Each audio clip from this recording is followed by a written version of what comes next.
kabla mambo yote tupate ombi.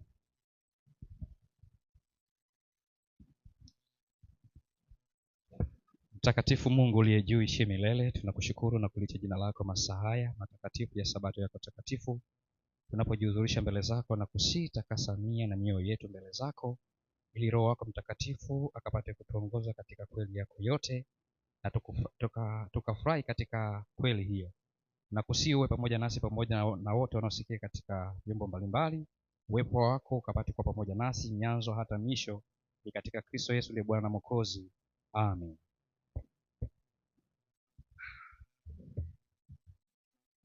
Bwana Yesu asifiwe.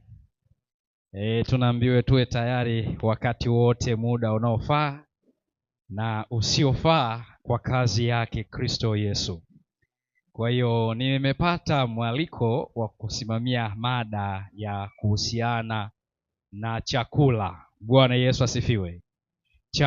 Chakula ni nini? Maana mimi sipendagi sana niongee, japokuwa nitakuwa na msomaji. Yupo msomaji nipatie Hesabu 22 mstari wa 18. Ili fungu pia mwalimu mmoja nalipenda sana. Tutaanzia na hilo kuweka msingi wa mada ili twende vizuri. Bwana Yesu asifiwe. Hesabu 22:8. Hesabu 22 mstari wake wa 18. 18. Anasema, basi sasa nawasihi, kaeni hapa tena usiku huu, nipate kujua Bwana atakaloniambia zaidi. Ndio. Samahani, nimesema 19. Hesabu 22:18. Naam. Balaamu akajibu akamwambia watumishi wa Balaki, naam, kama Balaki angenipa nyumba yake imejaa fedha na dhahabu, sawa, siwezi kupita mpaka wa neno la Bwana wa Bwana Mungu wangu, kulipunguza au kuliongeza. Bwana Yesu asifiwe. Amen. Muktasari wangu katika somo la vyakula, Balaam anasema hatovuka mpaka wa neno. Kumbe kuna mipaka, si ya viwanja tu. Lakini hata Mungu alipoumba mbingu na nchi aliwekea bahari mpaka isivuke, si ndio? Kwa hiyo kumbe pia kuna mpaka katika neno, si ndio? Kwamba kutokuvuka, kulizidisha ama kulipunguza. Kwa hiyo kama Mungu ni muasisi na ni muumbaji mtakatifu sana asiyeweza kuelezeka akamalizika, je, aliweka utaratibu upi katika tasnia yake? Bwana Yesu asifiwe sana. Tunaposoma, hebu nisomee pia Wakorinto wa kwanza 14. Wakorinto wa kwanza 14. Mstari wa 32 na 33, alafu utaruka mstari na wa 40. Haraka kidogo. 32, 33 na anaende 40, ndio? Anasema Wakorinto wa kwanza 14:32. Anasema hivi. Naam. Na roho za manabii, naam, huwatii manabii. Roho wa manabii huwatii manabii. Twende. Kwa maana Mungu sio Mungu wa machafuko, bali wa amani. Ndio. Vile vile kama ilivyo katika makanisa yote ya watakatifu. Ndio. Wanawake wanyama, anasema yani 40.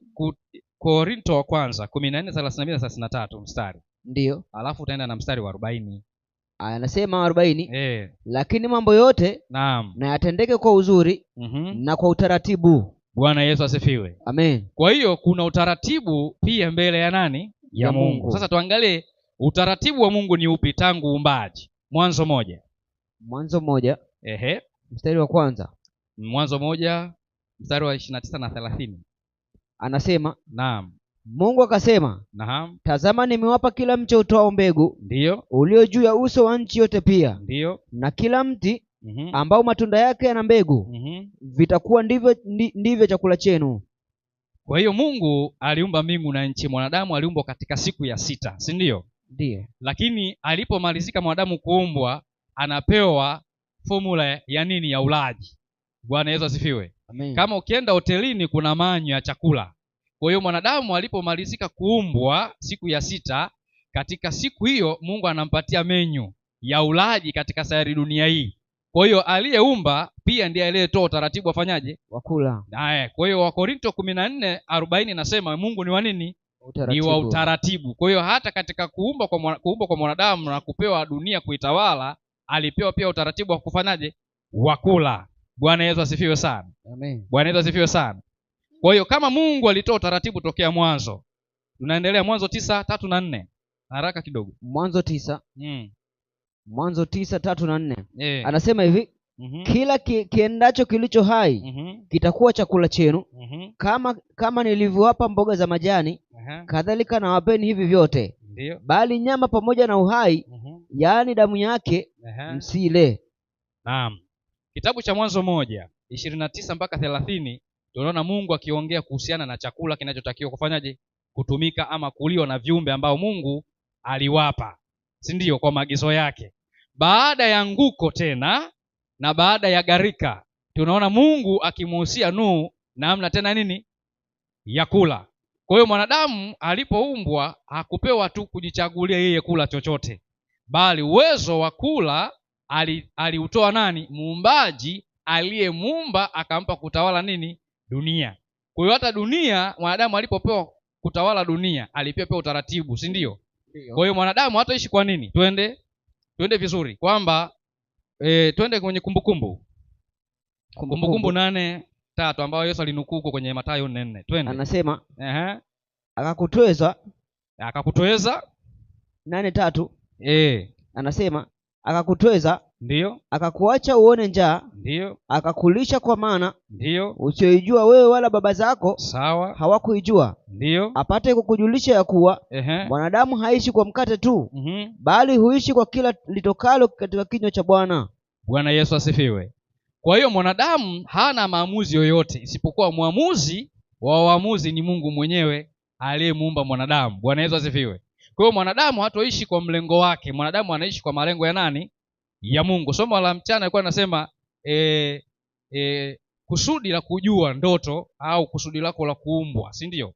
Yaani ujue shabaha yako kwa nini upo pia. Bwana Yesu asifiwe. Kwa hiyo shabaha ya mwanadamu kuumbwa, anatakiwa alipoumbwa aishi kwa taratibu za nani? Za muumbaji wake. Kwa hiyo hatoishi kwa maneno yake, ataishi kwa maneno ya muumbaji wake. Bwana Yesu asifiwe. Kwa hiyo kutokea mwanzo mpaka tulipofikia tunaona anayesema na kutoa maonyo na maagizo ni nani? Bwana Yesu asifiwe. Ni nani? Ni Mungu. Sasa je, kwa nini tunasema somo au mdahalo leo katika masomo kujifunza kuhusiana na chakula? Chakula ni kile ambacho Mungu alichokihalalisha kwenye maandiko matakatifu, ambao Balaamu anasema sintovuka mpaka wa neno la nani? La Bwana. Bwana Yesu asifiwe. Ukisoma Walawi pia nakwambia kuna wanyama, si ndio? Tunasogea tu, point yangu tu tuzungumze afu tufike kwenye kuchangia hapo. Kuna maswali nitauliza. Mwanzo 11:1 mpaka 23 wanazungumziwa wanyama au vitu vinavyotapaswa pia kuliwa. Aliyesema tena hapo pia si kiumbe kilichoumbwa, yule aliyeviumba viumbe. Bwana Yesu asifiwe. Aliyeviumba viumbe anavijua vizuri viumbe kuliko ule vivikuta. Bwana Yesu asifiwe. Kwa sababu Adam kavikuta viumbe. Kwa hiyo kati ya viumbe na mwanadamu, viumbe vina umri mkubwa kuliko nani? Mwanadamu. Kwa hiyo Mungu akamfafunulia mwanadamu juu ya viumbe vinavyopaswa kutumika kama chakula, kama vile Mwanzo 1:29, si ndio? Tumetoka hadi kwa Nuhu, tunafika mpaka hapa kwenye Walawi. Tangu anguko tumezidi kufanyaje? Kusogea tu. Anaendelea kusema masuala ya vyakula ni nani? Wanadarasa ni nani? Kwa hiyo tangu mwanzo mpaka kufikia Kumbukumbu la Torati, msemaji anayehusiana na mambo ya vyakula kinachopaswa kuliwa kisiliwe, tunamwona ni nani? Ni nani? Na mtu aishi kwa nini? Bali kwa neno la nani? Litokalo kwa Bwana. Sasa tutaangalia wengine watupe maandiko ambapo Mungu alisema kuanzia mwanzo mpaka Ufunuo. Mungu kasema wapi? Bwana Yesu asifiwe. Tunaelewana vizuri? Haya, tunaendelea mbele, tunasonga mpaka kwenye Agano Jipya hapa, tunarukaruka. Ukisoma Mwanzo Walawi 11:24 mpaka 47, tunapata vyakula ambavyo si vyakula, yani visivyoliwa. Tunapata visivyoliwa lakini viliumbwa na muumbaji, vipo humu wapi? Duniani. Bwana Yesu asifiwe. Kwa hiyo kila kiumbe kilichoumbwa kina kazi yake na nafasi yake, kama tulivyojifunza somo la mchana. Bwana Yesu asifiwe. Kila mtu kaumbwa na kusudi lake na shabaha yake. Kwa kila mnyama, kila kiumbe kiliumbwa kwa kazi yake duniani. Bwana Yesu asifiwe. Sasa tusiingilie majukumu ya kazi nyingine ambayo si ya kwetu. Bwana Yesu asifiwe. Sasa tuangalie tena Tunaruka. Ukisoma Isaya kunaona nakwambia tunaona mchuzi wa nguruwe na panya. Yaani kuna vitu vingi vimezungumzwa huko kwenye vitabu vya manabii. Sasa turuke kidogo ili sichukue muda, twende katika maandiko mengine ya nyakati baada ya Kristo. Anazungumzia tuseme Mathayo. Maandiko mabaya yanayotumika vibaya kwenye mambo ya makulaji. Mathayo 15. Msomaji soma haraka. 15 ngapi? Mathayo 15 1 mpaka 9 mpaka 10, alafu taruka 11 na mstari wa 18. Twende. Anasema ndipo Mafarisayo na waandishi kutoka Yerusalemu walipomwendea Yesu akasema, mbona wanafunzi wako yalifu mapokeo ya wazee? Ndio. Kwa maana hawanawi mikono walapo chakula. Ndio. Akajibu akawaambia, mbona ninyi nanyi huialifu amri ya Mungu? Sawa. Kwa ajili ya mapokeo yenu? Ndio. Kwa kuwa Mungu alisema, mheshimu baba yako na mama yako, na mtukanaye baba yake au mama yake kufa na afe. Bali ninyi husema, atakayemwambia baba yake au mamaye, chochote kikupasacho kusaidiwa na mimi ni wakfu. Ndio. Basi asimhesabu baba yake au mama yake. Ndio. Mkalitengua neno la Mungu kwa ajili ya mapokeo yenu. Enyi wanafiki, ni vyema alivyotabiri Isaya kwa habari zenu akisema, watu hao huniheshimu kwa mdomo, ila mioyo yao iko mbali nami, nao waniabudu bure, wakifundisha mafundisho yaliyo maagizo ya wanadamu. Hapa pia pana mafundisho yaliyo maagizo ya wanadamu, ambayo hayo mafundisho wanadamu pia walijaribu kuyaishi, ambapo Yesu anasema wametangua. Kwa tuliambiwa mtu ataishi kwa nini? Kwa mkate, bali kwa neno la nani? Tunaona jamii ya Mafarisayo kuna vitu walifanyaje? Walitangua, wakaongeza mambo yao, alafu wakaacha mambo ya nini? Ya msingi pia. Sasa hoja ikaekwa mezani. Hebu endelea mstari wa 11 na 18 haraka. Anasema, sikilizeni mfahamu, sicho kiingiacho kinywani kimtiacho mtu najisi. Ndio. Bali kitokacho kinywani ndicho kimtiacho mtu najisi. Sawa. 18. Bali vitokavyo kinywani vyatoka moyoni. Ndio. Navyo ndivyo vimtiavyo mtu najisi. Sawa. Sasa quotation ambapo watu wanasema kula vyote, watu wakufiwa na Yesu wanasema yaani waliompokea Kristo kwa Bwana na Mwokozi wao, watu wa Agano Jipya, tunasema wengine katika makanisa mengine wanatumia andiko hata ili kula vyote. Bwana Yesu asifiwe. Na usomaji wa Biblia hausomwi hivi, tunaangalia muktadha. Je, kwa asili kilichowekwa pale kinachozungumziwa pale kupo na nguruwe? Hakuna. Hapana. Hao Mafarisayo waleta ngua neno la Mungu, je, waleka mezani pale nguruwe? Hapana. Waleka kambare? Hakuna. Hoja ilikuwa ni nini? Yaani muktadha wa chapter hiyo ilikuwa hoja ni nini? Hoja kuna kula bila kunawa mikono. Hoja ni kunawa. Sio hoja nguruwe au kakaangwa bata pale, si ndio? Hoja ilikuwa ni kunawa. Bwana Yesu asifiwe. Kwa hiyo wao walifundishwa yaani kula bila kunawa. Yaani ukinawa, yaani kama umeanza kula chakula bila kunawa ni makosa makubwa. Hayo ni nini? Ni mapokeo, si ndio? Kwa hiyo ugomvi ukaja kati ya wanafunzi wa Yesu, umeelewa, na wanafunzi kati ya walimu magwiji wa Kifarisayo. Wanakulaje bila kunawa? Kwa mikono isiyo nawiwa, yani mpaka kwenye viwiko. Kwa hiyo ukionekana hapo umevunja miko. Tuko sawa sawa.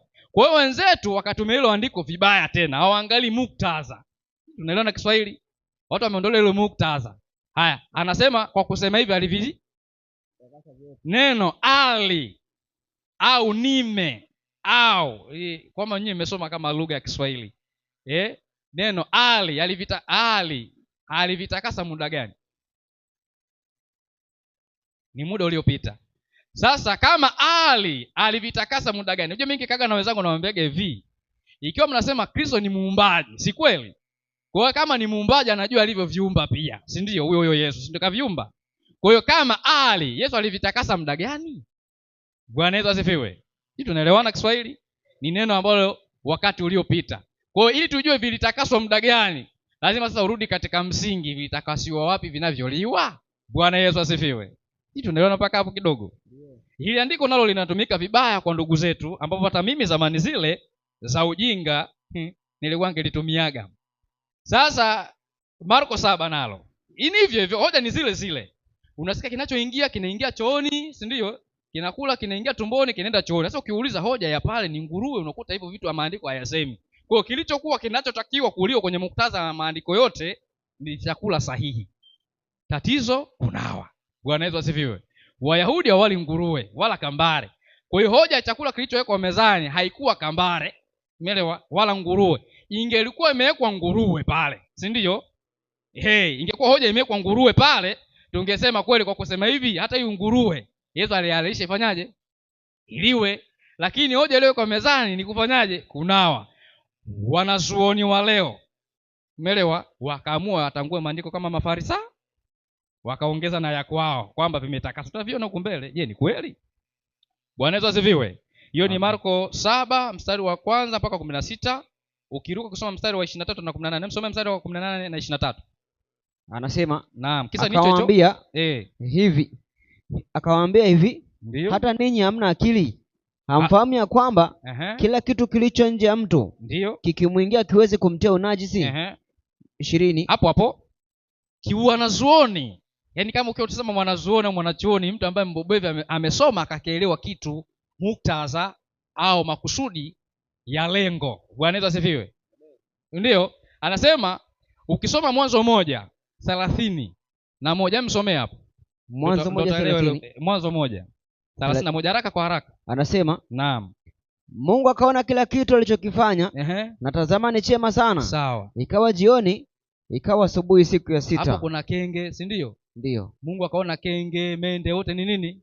Ni wazuri sana. Wala kuna kiumbe cha kukataliwa. Ndio maana nasema kuna andiko nasema hakuna hata nini cha kukataliwa, si ndio? Kwa hiyo viumbe vyote Mungu alivyoviumba duniani, hakuna kiumbe cha fanyaje cha kukataliwa, kwa sababu aliviumba Mungu vikawepo wapi? Duniani, na kila kimoja kwa sehemu yake. Bwana Yesu asifiwe. Mfano, kuna samaki wanaweza ukawatoa nje. Kwa mfano, kiboko anaweza kakaa kwenye maji na nchi kavu. Ila kuna kingine ukikitoa katika maji ukiweka nchi kavu kinafanyaje?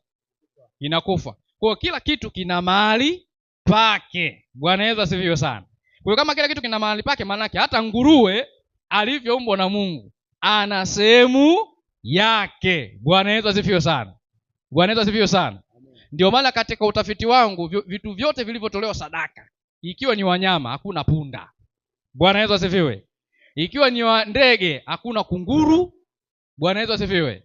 Bwana Yesu asifiwe.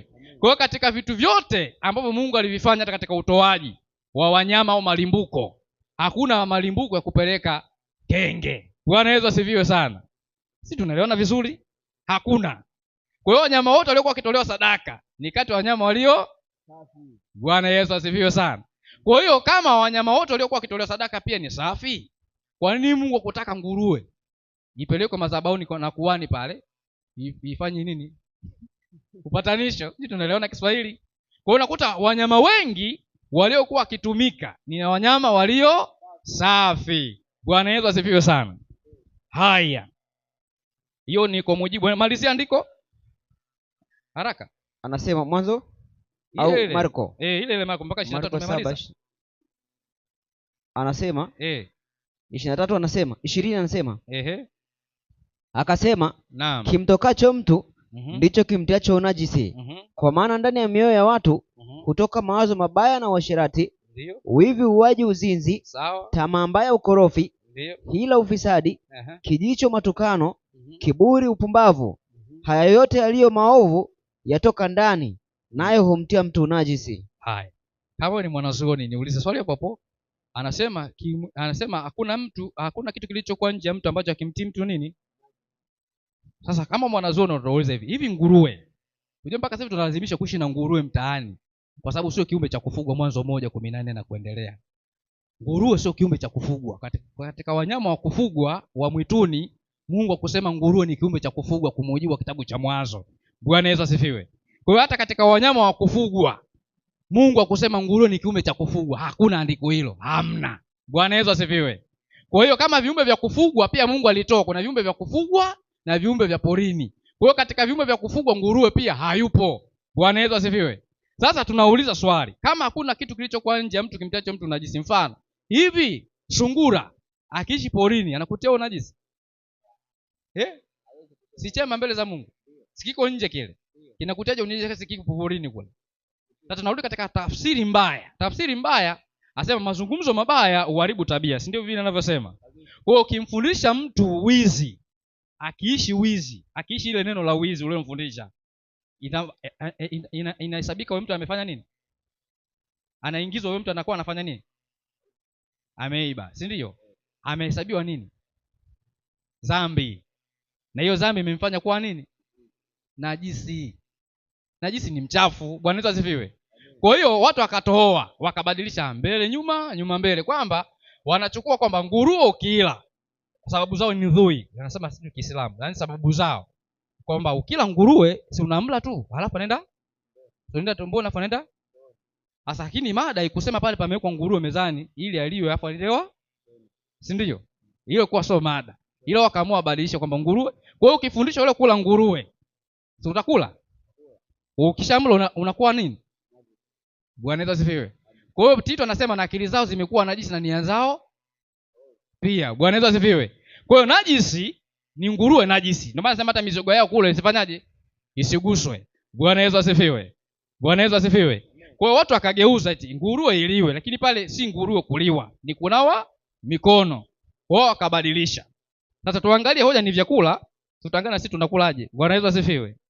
Haya, Warumi. Andiko nalo linatumika vibaya sana. Warumi 14. Warumi 14. Naam. Mstari wa ngapi? Warumi 14.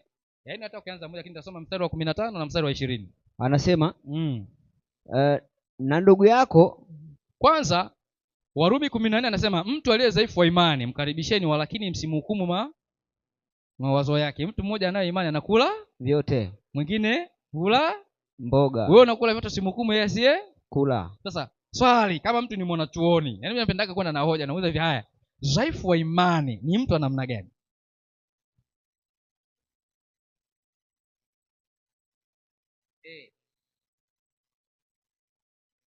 Dhaifu?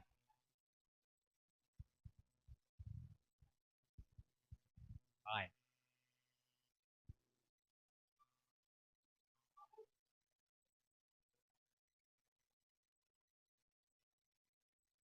Haya.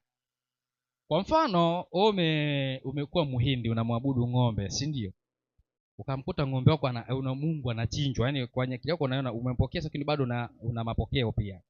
Ukisoma Korinto waliingia kanisani pia wakiwa na mapokeo, yaani ile zinaa za kubadilishana wanawake, Korinto walikuwa wakifanyaga vile vile pia.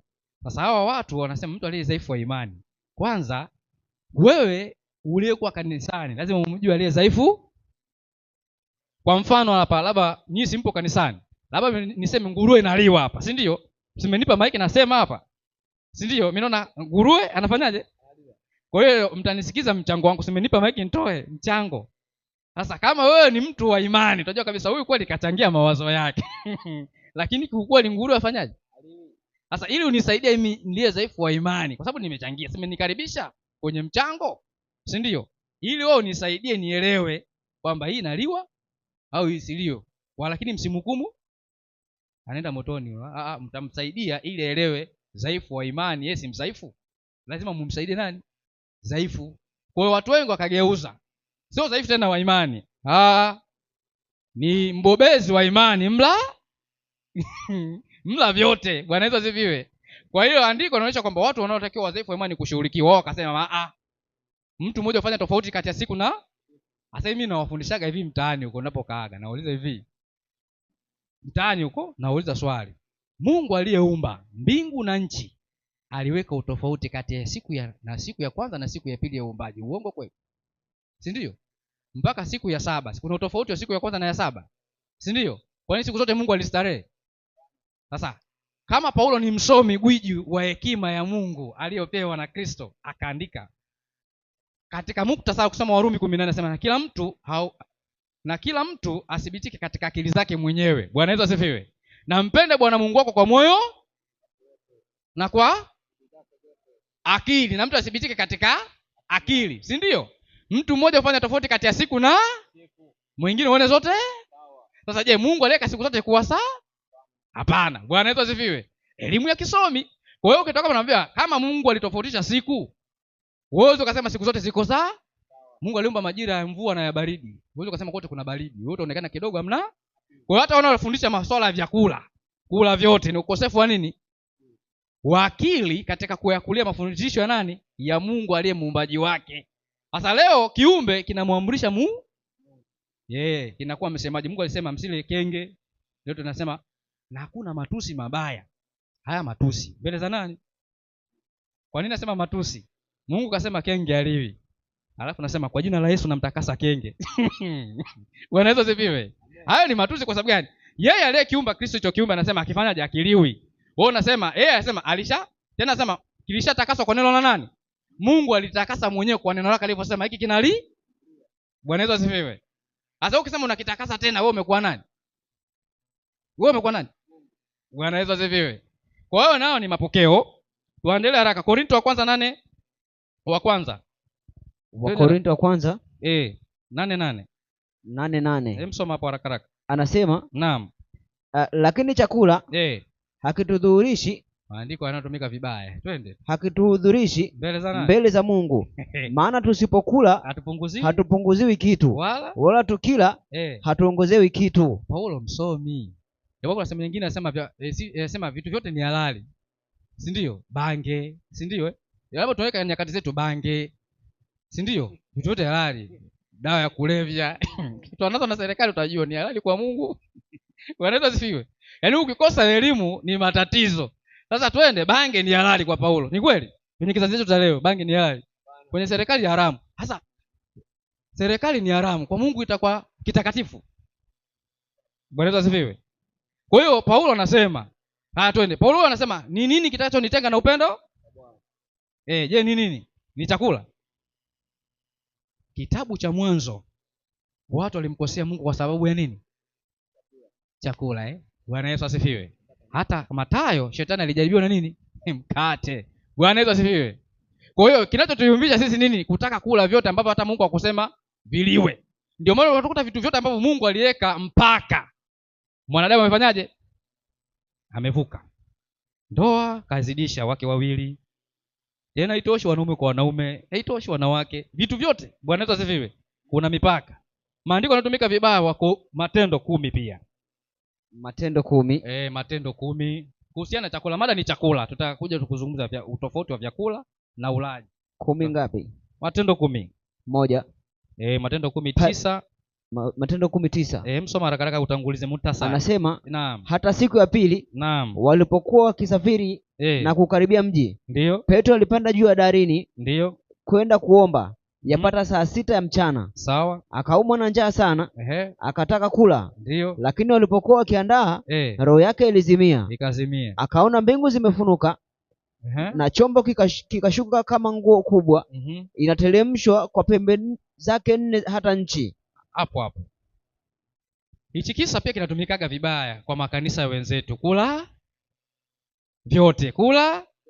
vyote. Petro, utakuta mtu, unajua mimi kipindi kati niko Jumapili nilikuwa nachekaga sana. Utakuta labda hata kama ni pasta amepiga kola ile.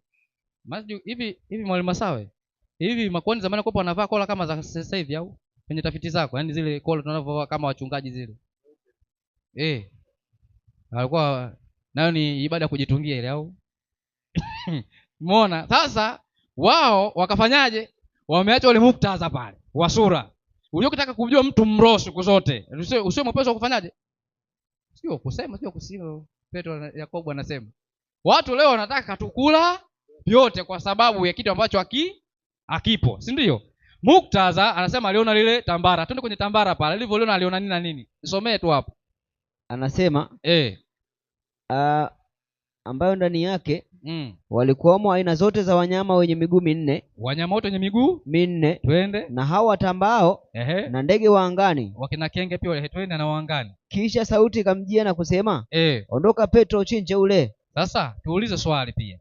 Huyu Mungu aliyesema kule watu wale, kufika hapa kwenye Matendo kidogo Mungu anaonesha kama vile analeta utofauti, anataka kujipinga mwenyewe, si ndio? Tuendelee kidogo, anajipinga au si ndio tunampinga? Twende. Lakini Petro akasema, hasha Bwana, kwa maana sijakula kama kilicho kichafu au najisi. Sawa. Sauti ikamjia mara ya pili ikimwambia, vilivyotakaswa na Mungu usiviite wewe najisi. Neno limetumika vilivyo au nilivyo? Vilivyotakaswa. Vilivyo. Hiyo Kiswahili chake kimekaje? Vilivyotakaswa. Wakati uliopita nao. Ndio. Unaelewa lugha? Kwa hiyo hata lugha inasema vilivyotakaswa. Sasa tuangalie ile tambara. Kulikuwa na wanyama wote wenye miguu 4. si ndio, na wadudu wote na ndege angani. Sasa katika Torati Walawi 11, si ndio, na kitabu cha Mwanzo kulitajwa aina za ndege na za wanyama, si ndio, na wadudu watambaao. Kwa hiyo Petro pale kwenye ile tambara lile hivi alimuona ng'ombe pale, kwa sababu katika maono kama vingekuwa mbuzi, na hakika mimi kwa imani yangu na hakika angeenda angechukua katika hayo maono, si ndio angesema sikaona pale, anaambiwa aamke akachinje. Sasa ingelikuwa kama kuna ng'ombe kwenye ile tambara, si analiwa, asingesema vyote ni najisi. Kwa hiyo vilivyo kwa kwenye tambara vyote vilikuwa najisi. Kwa hiyo kuona cha kufanyaje? Chakula. Je, Biblia anasema katika Hosea, Mungu sema kwa mifano. Hosea, Mungu sema kwa mifano. Na manabii wake kwa mifano. Na pasipo mifano Kristo akufanya chochote. Sasa je, ule mfano wa lile tambara na viumbe vilivyo kwa mle ndani wa Matendo 11. 11 ngapi? Matendo 11 ukisoma moja yote inakueleza kisa cha wale wanyama walifananishwa na watu wa nini? Wa mataifa. Kwamba wa mataifa walifananishwa na watu najisi, wasiokuwa na Mungu, waliokuwa wachafu. Ndivyo Petro akasema niliaswa na Bwana nisimte mtu yote najisi ama mchafu. Ila walaji wakasema vyote viko sawa. Ukisema hivyo huko, lakini je, muktadha mpaka Petro alikiongozwa na Roho kwenye kufafanua ule yale maono, anasema ni nini? Alisema ni maono yakilinganishwa na watu. Bwana Yesu asifiwe. Ndio maana Biblia imesema mtu anaweza kufananishwa na mbwa, mtu akafananishwa na mti. Bwana Yesu asifiwe. Ni lugha za nini? Za Biblia. Mtu anaweza kufananishwa na mti, Nebukadneza alifananishwa na mti mkubwa. Bwana Yesu asifiwe. Kwa hiyo kila kitu kina muktadha wa kwenye kujifunza. Kwa hiyo andiko hilo linatumika nini? Vibaya. Kwa mfano, Kolosai pia hilo nalipenda. Wakolosai 2:16 anasema mtu asiwahukumu nyinyi kwa habari ya vyakula wala vinywaji wala sabato. Si ndio Wala mwandamo wa mwezi. Sasa ukimuuliza hivi, utakuta mtu mchungaji anakuwa alafu anasema kasoma teolojia. Unamuuliza ndio umesoma teolojia, mafundisho ya Biblia. Wana wa Israeli walikuwa na sikukuu ngapi? Walikuwa wana miandamo ya mwezi kweli? Yaani mtu kaenda kasoma lakini anashindwa kujua kwamba wana wa Israeli walikuwa na miandamo, si ndio? Hata Waislamu wanakuambia kuna Idi. Mtafasiri kwenye unaona? Sasa miandamo, sasa mimi nawaambia hivi, kuna vinywaji, si ndio? Kwa mtu akipiga bia si kinywaji bia si kinywaji kabisa. Wanavyoweka si kinywaji kabisa. Lakini mbona anakataa kunywa bia? Wao wameona sabato, yaani pale wanachokimbia wakishaona kuna neno sabato wanajua kila sabato ni sabato. Kumbe kuna sabato ya miachilio, kuna sabato za kupumzisha mashamba, kuna sabato ya amri ya 4. Kwa hata mtu kutofautisha anafanyaje? Anashindwa. Kwa sababu ni mlafi. Tito anasema Wakrete ni walafi.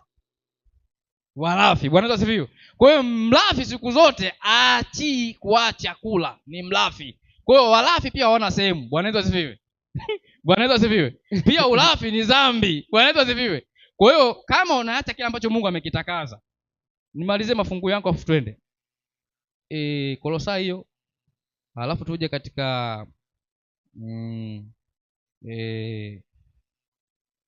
Matendo 11 tumesoma umepita juu kwaje? Nimepita juu kwaje kama fast jet. Haya, twende Wakorintho wa kwanza 6 tumesoma Ngapi? Wakorintho wa kwanza 6. Wakorintho wa kwanza 6 12 na 13. Hatujasoma. Soma hilo. Vitu vyote ni halali kwangu. Naam. Lakini si vyote vifaavyo. Wewe ni bwana nani? Huyo Paulo msomi ambaye kidogo Petro mwenyewe anakiri ili bwana ni msomi. Anasema watu wengi wamefanyaje? Wamepotosha nyaraka za nani? Za Paulo. Petro alisoma nyaraka za Paulo akajua nyaraka zake, anasema kichwa chako kidogo zimefanyaje? Kimetulia. Nje ya hapo utatoa matango pori. Huyo ni nani? Bwana Petro anakiri nyaraka za mtumishi mwenzake kwamba nini? Ni ngumu. Bwana Yesu asifiwe sana. Ni ngumu. Kwa hiyo watu wasiokuwa na elimu uzipotoka anapopotoa maandiko mengine. Kwa hiyo Paulo anasema vitu vyote ni halali kwangu. Lakini hata utiwa chini ya vitu. Lakini anasema lakini si vyote vifaavyo. Sasa kama ni mtu msomi unaelewa sasa, anasema vitu vyote tena kama anajichanganya hivi, vitu vyote ni halali. Kweli mwanadamu vitu vyote vilikuwa halali. Aliambiwa vitawale. Bwana Yesu asifiwe. Lakini sio vyote aliambiwa atumie. Bwana Yesu asifiwe. Bwana Yesu asifiwe. kama vitu vyote ni halali, si ndio? Lakini sio vyote vifaavyo. Kwa hiyo kuna ambavyo vinaliwa na visivyoliwa. Kwa hiyo Paulo kuwa ni msomi. Bwana Yesu asifiwe sana. Amen. Kwa hiyo mtu anapomtumia Paulo kwenye vyakula lazima awe msomi. Ndio maana Petro alitoa muktasari kwamba tuangalie sana nini? Nyaraka za Paulo kwa makini. Kwa hiyo tukimalizia Marko 7:7. Marko 7:7.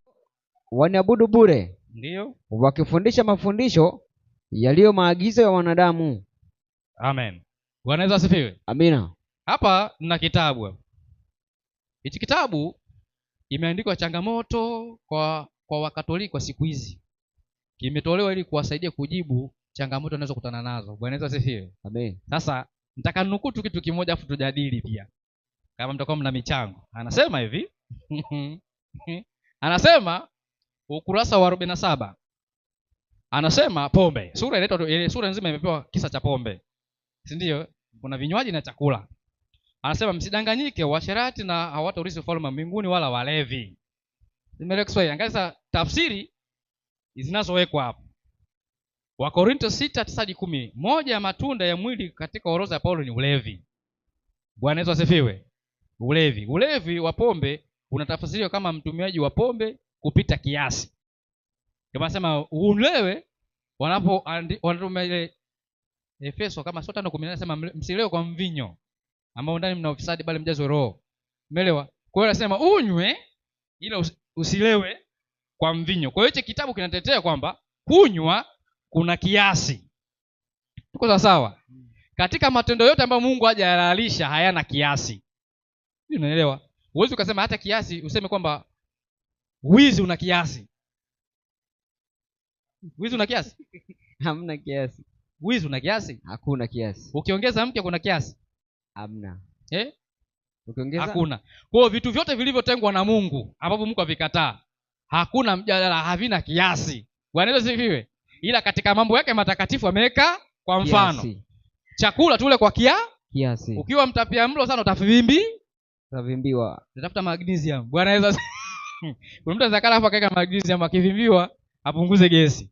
Ukila hivyo pia unafanya dhambi. Bwana Yesu asifiwe. Amen. Bwana Yesu asifiwe. Kwa hiyo hawa kuna chapter kadhaa huko ndani, pombe, sijui nini wameweka huko ndani kutetea. Lakini wao wameweka kwa sababu wanafanyaje? Wanatumia. Mvinyo haifai, si ndio? Misali, mvinyo uzi yake, si ndio? Mvinyo uleta twende. Yesu, ni Manoa aliambiwa atumie mvinyo. Ni Manoa. Kama sijakosea kwenye kusoma Biblia. Manoa si ndo alimzaa Samson ya? Mke wake. Katika ubebe ujauzito aliambiwa atumie mvinyo. Asitumie. Wangapi waliambiwa asitumie? Sasa narudi. Watu wanatumia andiko jingine vibaya kwenye kumbukumbu huko. Wanakuambia kuhani anapoingia kutumika asitumie mvinyo. Sasa ikiwa kila siku kila siku mtumishi unamtumikia Mungu, utakunywa mvinyo? Utakuwa na muda kutumia mvinyo? Bwana asifiwe. Haya, nimeambiwa muda. Mwenye maswali na michango kulingana na mada ya vyakula. Bwana, andiko mengi yanatumika vibaya. Mchango mikono. Nimeona kule.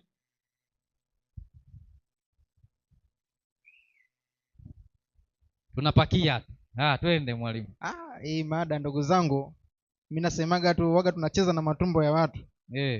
Kwa hiyo tuwe makini sana. Sasa mi kuna mambo yananitafakarisha na pia mtanisaidia, na kuna vitu naamini pia kwamba kuna viumbe huenda havikuwepo, yaani pindi Mungu anaumba havikuwepo, au vilikuwepo ila baada ya uumbaji vikaharibika. Naamini hicho kwa sababu Mungu najua siku zote anatuwazia mema, na ukiona jambo anatukataza si lengo la kutuumiza ila kutuokoa. Kuna vitu vina maana sana walikuwa naambiwa na Israeli wasile, walikuwa hawapei sababu. Lakini sasa hivi dokta akiviangalia vile viumbe vyote anaelewa sababu. Ni kutokana na elimu sasa hivi imetanuka na imekuwa. Unaona? Sasa mimi kuna mchongo nataka niseme hivi. Ukisoma katika Mwanzo 3:17, ngoja niisome 3:17. Anasema akamwambia Adam, kwa kuwa umesikiza sauti ya mke wako, ukala matunda ya mti ambao nalikuagiza nikisema usiale. Anaangalia laana inavyoanza, anasema ardhi imelaaniwa kwa ajili yako. Ina maana ardhi ilikuwa ni njema tu, lakini baada ya yeye kula ardhi ikalaaniwa. Kwa uchungu utakula mazao yake siku zote za maisha yako, michongoma na miiba itakuzalia. Sasa inamaanisha kumbe michongoma na miiba ilikuja baada ya Sasa mimi nina swali pia naongeza, funza huenda hakuwepo, ila alikuja baada ya laana. Ila kuna watu wanakula funza wanapiga fresh, lakini ni vitu ambavyo vilitokea kutokana na athari ya laana. Na hata nguruwe huenda hakuwepo, ila alikuwepo, ila basi ameathirika zaidi na ile laana. Kwa hiyo hivi viumbe si kama ni vibaya, viliumbwa vizuri tu, ila kulingana na ile athari ya laana imeviharibu. Kwa hiyo Mungu mwenyewe ndio anajua kile kilibaki salama, kile hakina madhara sana, au hiki kinafaa, hiki hakifai. Na kingine, Mungu alishaagiza chakula ni kipi katika uumbaji. Unaona, alishaagiza chakula ni kipi katika uumbaji, ila baada ya laana akajua wanadamu watakuwa ni wahovyo, watataka kufanya vitu fulani na kaza. Unaona, kwa akatenga baadhi tumieni, vingine msitumieni. Lakini kwa yule ambaye kweli ana nia njema na anatafuta kweli kuyataka mapenzi ya Mungu, atatafuta lile jema tangu mwanzo. Yaani usitafute mawazo ya Mungu yale ambayo ilitoa baada ya mfano. Naomba nitoe mfano. Wewe umelelewa na mzazi wako anapokuambia bwana, mimi nataka uende ukacheze nje, ila saa 12 urudi hapa nyumbani. Saa 12 uwepo nyumbani. Wewe ukavunja sheria, ukapambana na ile sheria. Sasa mzazi wako akafanya maamuzi ya pili, akasema basi kwa kuwa umefanya hivyo, ila saa 2 ndio waga unarudi nyumbani, isipitize saa 2. Ikiwa wewe kweli ni mtoto mwema na unaamini mzazi wako ana nia njema, utaishika ile ya kwanza. Hii ya pili utaamini aliitoa kwa sababu kuna option ya mtoto wake lazimisha atake lile jambo analotaka yeye. Kwa hiyo ukitaka kujua kweli mapenzi ya Mungu yale ya halali, tafuta lile la kwanza. Kwa hiyo naamini sana katika viumbe vya Mungu vilipata athari sana na ile laana. Kwa hiyo Mungu mwenyewe akituambia fulani msile, kweli anamaanisha msile. Unaona, ukisoma hii Mwanzo 3:14 anasema wewe nyoka, kwa kuwa umewadanganya hivi na hivi, umelaaniwa wewe zaidi ya viumbe vyote wa mwituni. Na maana wapo waliolaaniwa, ila nyoka ni zaidi. Unaona, nitachangia tena ninukuu andiko jingine hapa. Ukisoma Warumi 8:20 kwenda 22, ni kweli wale viumbe waliathirika sana na laana. Kwa hiyo ni jambo la kuwa makini nao sana. Ukisoma Warumi 8:20 nasema hivi, kwa maana viumbe vyote pia vilitiishwa chini ya ubatili, si kwa hiari yake, ila kwa sababu yake yeye aliyevitiisha katika tumaini. Kwa kuwa viumbe vyenyewe navyo vitawekwa huru na kutolewa katika utumwa wa uharibifu, hata viingie katika uhuru wa utukufu wa watoto wa Mungu. Ina maana hata viumbe navyo viliathirika, vilipata ubatili na ile laana. Unaona, sasa ukiona mtu anakuambia ambia tu tule sasa hivi kinaenda tu chooni, maidia, hakutakii nia njema kwa kweli, kwa sababu utakuwa kwanza unampinga Mungu. Sumuna kama hapo nimekwambia, kama kuna viumbe havikuwepo, ila vilikuja baada ya dhambi. Sasa kama Mungu alimwambia michongoma na miiba itakuzalia, ina maana yeye Mungu hakuiumba michongoma na miiba, ila kutokana na ile athari imekuwepo hiyo. Sasa je, tutajuaje? Kuna hata nguruwe huenda naye alitokea tu baada ya mazingira kuharibika. Hatuwezi jua kwa sababu sawa haijaneno, lakini tujitafakari sana. Kwa nini michongoma na miiba ije baada ya uharibifu? Je, na viumbe vingine navyo pia vilitokea wapi vingine ambapo hatuvielewi kwa mazingira sasa hivi tulionao, bakteria sio, fangasi, kuna viumbe vingine vingi tu huenda kama funza, minyoo. Vilitokea kweli? Mungu aliumba minyoo hivi mfate mtu itokee wapi kipindi kile cha kutokuwa na uharibifu? Hasa kama mfano funza anatokea baada ya jambo kuharibika, kuoza, kufa. Na katika Eden hakukuwa na kifo. Huyo funza alikuwa anaweza kutokea kwa mlango gani? Ni kweli kwamba funza hakuwepo. Basi mimi mchango wangu ndo huo, na tujifunze katika lile la kwanza la Mungu, ndiye anakuwa ndio mapenzi yake. Haya mengine ni option ya baadaye. Mungu awabariki sana. Amina. Muda kama umeisha mseme. Haya, unajua kuna kipindi nilienda mahali nikakamatwa sana na ndugu zangu, wakasema nyinyi mnajifanya mnahubiri afya. Kwa nini tunavyo? Ndio kwenye masuala kwenye ulaji, kwa sababu huwezi ukala bila kwenda haja. Kwa sababu gani nasema hivyo? Ndio nikajifunza jambo. Mungu aliwafundisha hata watu, Mungu ni mwokozi wa roho na mili na Bwana afya. Yaani Bwana afya wa kwanza ni muumbaji mwenyewe. Kwa hiyo kama mtu wa afya na mwalimu wa afya, kwanza ni muumbaji. Ndio maana hata leo utakuta nyumba nyingi, na usipochimba choo ukishtakiwa, watakuja bwana afya. Hao watakacho kufanya utajua mwenyewe, faini au sio faini. Lakini kwa nini Mungu aliwaambia kwenye Torati unapoenda kujisaidia uchimbe chini? Sasa hivi kwa sababu hatuami sana kama zamani, tunachimba shimo moja refu, na bado serikali ikasema haitoshi, kuna magari ya kunyonya maji taka na kupeleka sehemu zingine. Bwana Yesu asifiwe. Kwa hiyo Mungu ni bwana afya wa kwanza wa kumfundisha mwanadamu. Ndio maana leo unaposema labda nguruwe na wadudu, kidaktari au kisayansi wakipima, watakwambia ni kweli, lakini Mungu labda hizo darubini kipindi hicho kulikuwa hakuna. Ila sasa uthibitishe maagizo ya Bwana ni amini na kweli, ukienda ukichukua hivyo vitu utakuta vina athari katika afya ya mwili wa nani? Wa mwanadamu. Ni kwa sababu kipindi hicho labda hata ukoma, si ndio? Mungu aliokataza koma wasichangamane. Mimi nikauliza hivi, hata wagonjwa vipindupindu hospitalini wanaodi zao. Sasa je, wakitengwa na wenzao kunakuwa hakuna upendo tu kwa sababu wametengwa? Hapana. Kwa hiyo hata Mungu alivyotofautisha vitu ni sahihi. Kwa hiyo hata Mungu alipotenga watu kulikuwa ni nini? Ni sahihi. Kwa sababu miundombinu ya nyakati hizo ilikuwa ni nini? Ni tofauti hata leo. Bwana Yesu asifiwe. Kuna mwenye swali, mwenye nyongeza?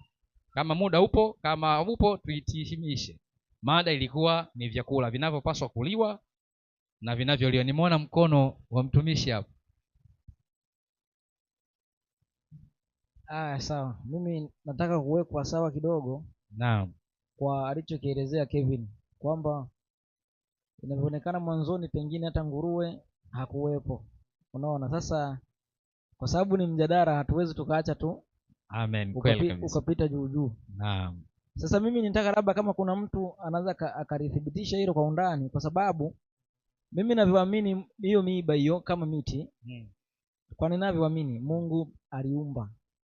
Kwa sababu kama hata hivi tunavyoviona kwamba ni najisi, bado viliumbwa na Mungu, kama mtumishi ulivyoeleza kwamba vilikuwa na kazi yake maalum.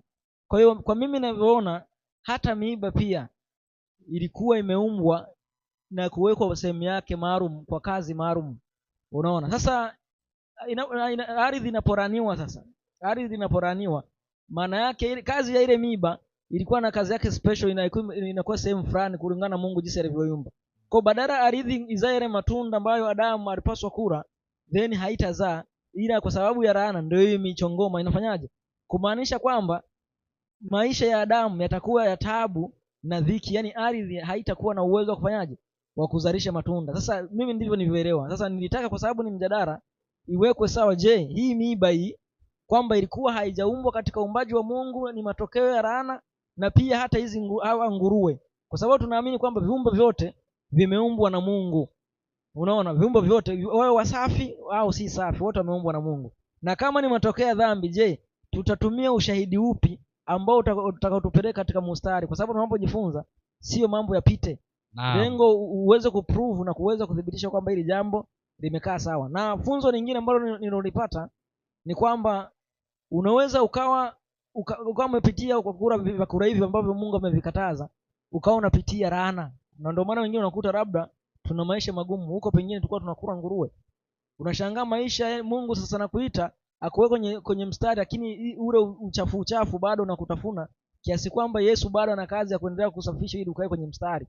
Unaona? Kwa hiyo unaweza kushangaa pia matokeo pia hata ya uraji wa hivi vyakula ni kwa sababu wengi ni wamemkataa Mungu, kwa sababu huwezi ukaacha kumwamini Mungu wa kweli ukashika utatu alafu utarajie utaacha kula nguruwe. Lazima ule nguruwe. Na chunguza tu kwa makini, waamini utatu harisi ndio wanaokula hivi vyakula.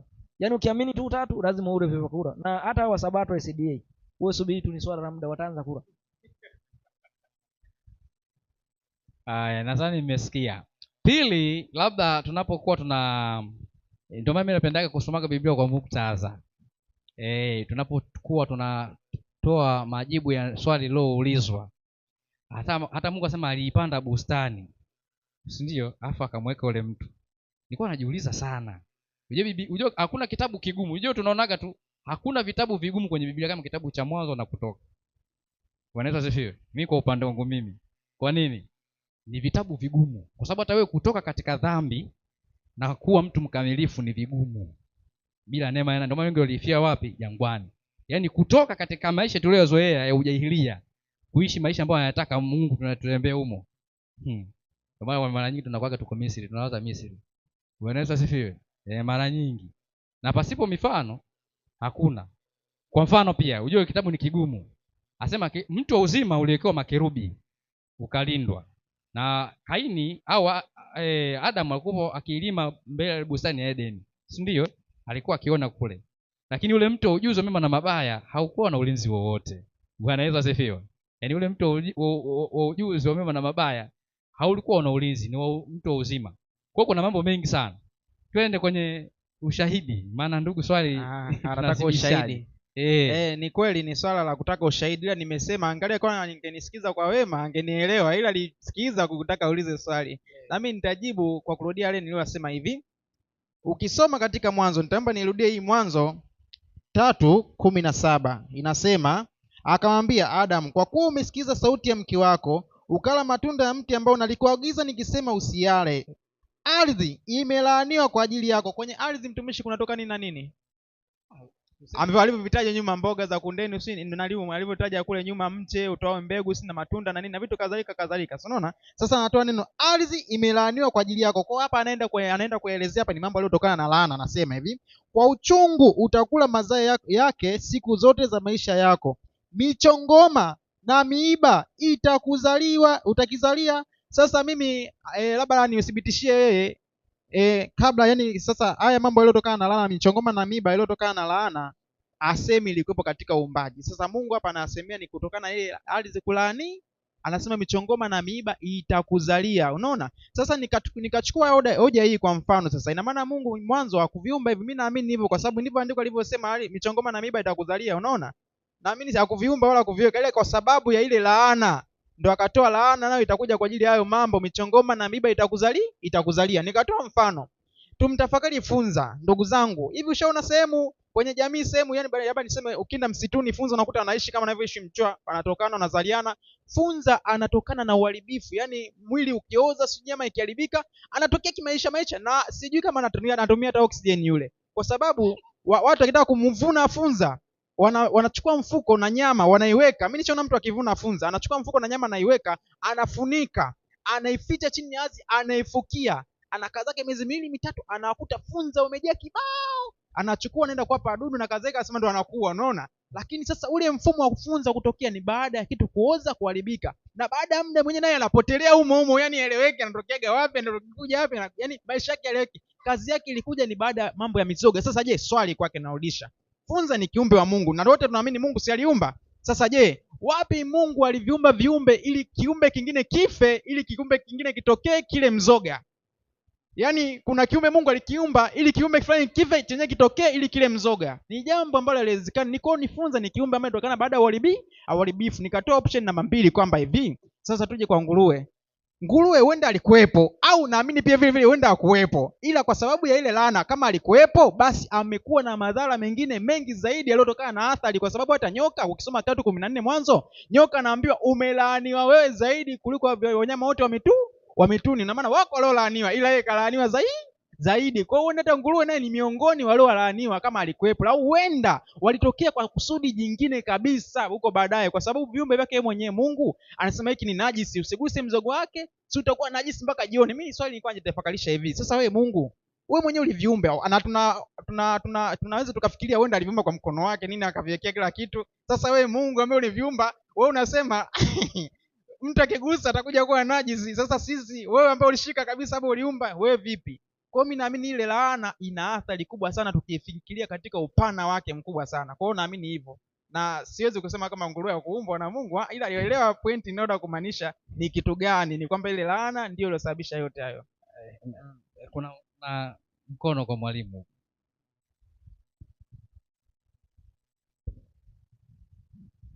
Bwana asifiwe. Amina. Asante mtumishi kwa somo. Naam. Mbona kuna vitu vinaibuka, ndio unaviona kabisa kwamba hizi kitu kumbe ina point hii. Ndio. Sasa nikija katika hoja ambayo ameijenga mtumishi Kevin, ina ukweli na pia kuna sitofahamu nyingine. Kwa kitu ambacho watu tukisema, kuna vitu ambavyo tuweze kuvijua kwa 100%. Sawa. Katika ulimwengu wa zamani ambao naweza kusimulia ulimwengu wa zamani ulivyokuwa, labda ni Nuhu. Ingawa naye pia kusimulia mengi. Alitoka kwenye safina akaingia kwenye ulevi. Kwa hiyo pointi, tukija katika practical prophet kidogo, inaweza katupa picha ile ya roho ya nabii. Ya tukijenga tu hiyo hoja ya kwenye Biblia. Ile 1:31 Mwanzo, kwamba kila kitu Mungu alichokiumba kilikuwa chema sana. Sasa katika uchimbuaji tu wa vitu vingi vya wanyama, inasemekana wanyama wengi washapotea. Na baadhi ya mimea mingi imefanyaje? Ingawa pia kuna wanyama tena wanasema walipotea tena wanagundika tena, kama kuna papa mmoja anasema amepotea miaka ya nyuma, ila juzi ameonekana. Walimweka alama au? Sasa unakuta kuna mweza kugundua fuvu au wale fossil wale kwenye mabamba, kuna kiumbe mnakiona ambacho kilishakufa ila kimebaki ni fossil. Nikisema fossil inaeleweka? Yaani fossil ni kiumbe ambacho kilikufa lakini hakikuoza. Kimekufa lakini kimeganda kwenye miamba, hakikuoza. Hata kuna watu leo ambao wamekuwa fossilized. Unakuta ni kama kipepeo alivyobanda ganda pale pale hakuoza. Sasa hivyo ni kama ajari. Lakini Mungu ameacha hivyo kwa ajili ya kuonyesha uumbaji. Hata kipepeo uliogundua juzi ni kipepeo analingana na wewe. Kipepeo. Inzi analingana sio na Frank. Sasa ina maana wanyama wa zamani walikuwa nini? Wakubwa. Sababu wale majanti kina Goliath alikuwa ni futi 9 yule. Futi 9, huyu Hashim Thabiti ana futi ngapi? 7. Na mtu mrefu duniani ni 7.2. Futi 7.2. Sasa Goliath alikuwa ni ngapi? 9. Sasa hao kina Hashim ni wembamba. Sasa maandiko yanasema Goliath alikuwa ni jitu. Na Ogu mfalme wa Bashani ambao Musa alimuua alikuwa na urefu wa futi 13. Yaani ni Goliath na nusu. Ni mtu mkubwa sana huyo. Kwa ina maana picha hiyo inaonyesha bayana kwamba uumbaji baada ya dhambi umeharibika. Si tu kwa wanyama, hata kwa mwanadamu. Bila shaka leo hata Adamu akituona anaweza akatemeka hata akafa tena. Sababu unaona kama hii ni mbegu gani? Kwa mfano tu ukienda huko Kongo utakuta kuna watu jamaa wanaitwa mbilikimwe. Hata huko pia mmoja unamuona. Mimi mara ya kwanza nimeona mbilikimwe nilishangaa. Yaani nilikaa nikamwangalia mpaka anaishia. Hata kumgusa nilikuwa naogopa, kwa sababu si kiumbe. Hata kule Kongo kuna jamii hawaone wale mbilikimwe kuwa ni kiumbe, wanawala. Yaani wao ni sungula kwao. Ndio unajua kwamba uumbaji umeharibika. Sasa mtu kama yule kimbilikimwe ambao unamshangaa, chukulia wewe Adam atakushangaa vipi? Na mimi na wasiwasi hata hizo sura tunazoonelea sura zetu hizi si zile ambazo Mungu ameumba vizuri. Tuna ile taswira ya mtu kabisa, lakini si ile ambayo Mungu ameumba awali. Kwa sababu leo kuna sura ambazo unakutana nazo unaogopa. Mungu anisamee, juzi nilikuwa kuna picha moja ya Msudani. Yaani ni mweusi mpaka amekuwa kama wa blue. Unaona? Sasa nikaangalia huyu mtu labda amemcloning ama ni mtu kweli. Nikasema kweli dhambi imefanyaje? Imetuharibu. Yaani hata wanadamu wenyewe tumeharibika. Sasa tuje katika viumbe vya asili. Viumbe vimechukua taswira nyingine mbaya. Kwa mfano, mbona huyu kuku bwana huyu Kevin kuku ana sumu kama ujui. Mdomo. Kuna sumu yake akikubahatisha unakufa. Unashangaa tu wanafuga kuku wanakufa tu. Kuku akiuma nyoka jua anakufa Mbona mate yako haya? Ukimtemea nyoka anakufa. Kwa hiyo una sumu hapo ulipo. Hata nyewe mmeshuhudia kuna mtu akiuma mtu anavimba na umuka mpaka jipo Kwa hiyo mwanadamu ana nini? Ana sumu. Kwa hiyo uumbaji baada ya dhambi, uumbaji haukuwa rafiki tena, ukawa adui wa mwanadamu. Kwa hiyo yule buibui huenda alikuwa na matumizi yake mengine. Sasa akageuka kuwa anaua viumbe wenzake. Nzi badala ya kuwa kiumbe mzuri, sababu Mungu aliumba kwa kusudi lake. Huenda nzi huko katika ufalme unaokuja tutamkuta katika namna tofauti huenda. Sababu hata wale wanyama wengine ni nyoka tu ndio hatabadilika, ataendelea kuwa bila miguu. Lakini viumbe vyote vitageuka kuwa katika uasili ule wa awali. Kwa mfano, ameongelea habari ya mbigiri na miiba. Itakuzalia Nisema itakuzalia.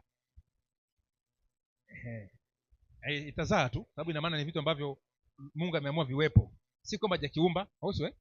Lakini vinakuwa hadui. Huko Amazon kuna mti ambao ukikaa chini yake utomvu wake ukikuangukia unakufa papo kwa papo, utomvu tu. Na kuna miti inakula wadudu. Ushafahamu hiyo miti? Umeshaona hiyo miti? Si ndio hiyo maua? Yaani inakaa hivi, akitua mdudu hata ndege inambana. Sasa chukulia ni ua linakula nyama, au sio? Uende kuna vitu ambavyo tujaviona vingi vya ajabu. Kwa hiyo naona huu uumbaji umekuwa mkatili kiasi kwamba si kawaida. Kwa hata huu unaona huu hii inaitwa nini? Inaitwa hii sonabari. Huu mtu gani? Mkaratusi. Unajua mkaratusi kiupanga katikati ya mtu unakunywa maji, unamaliza maji. Kwa nini umalize maji? Huko maji ilikuwa kwa ajili ya kumwagilizia nini? Bustani. Lakini unakunywa maji, unamaliza ile maji. Na ule mkaratusi ukiangalia katika hali ambayo inakuwepo, yani kifupi, Mungu akuumba viumbe, aliumba vile miti yote ambayo ukiila inakupa energy ya kuishi, inakupa afya. Ila kuna miti leo ukiila inakupa mauti, si ndio? Kwa hiyo maana leo mbigili, ingawa kuna unabii mwingine huko pale kwamba Yesu atakuja kumaliza nini? Miiba, kwamba ile mbigili kwa inawakisha laana, kwamba dunia imepigwa nini? Laana. Lakini ukiangalia miti hii, unakuta ni mti huo Mungu ameuumba unaota miiba. Tuko pamoja?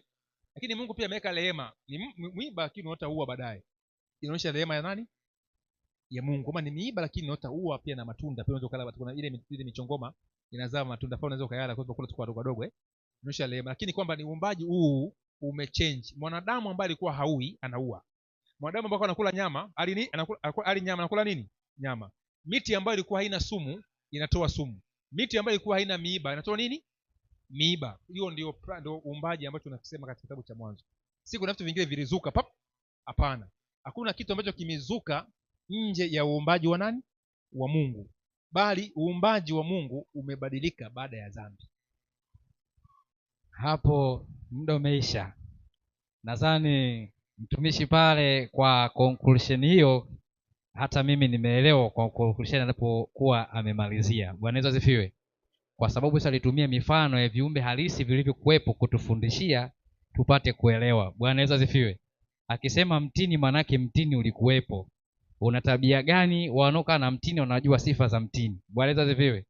Kwa hiyo Mungu atubariki kwa kipindi hiki. Panapoendelea na vipindi vingine, basi Mwenyezi Mungu atufanyie wepesi. Tushukuru kwa ombi kwa kipindi hiki kilichopita, tukaribishe kipindi kingine. Mungu wa Bwana wetu Yesu Kristo, tunakushukuru kwa kipindi hiki cha mjadala. Tunapoelekea katika vipindi vingine, uwepo wako kazidi kutamalaki katikati ya watu wako, na usikivu mzuri ukapate kuwa pamoja nasi sasa na siku zote, katika Kristo Yesu aliye Bwana na Mwokozi. Amen.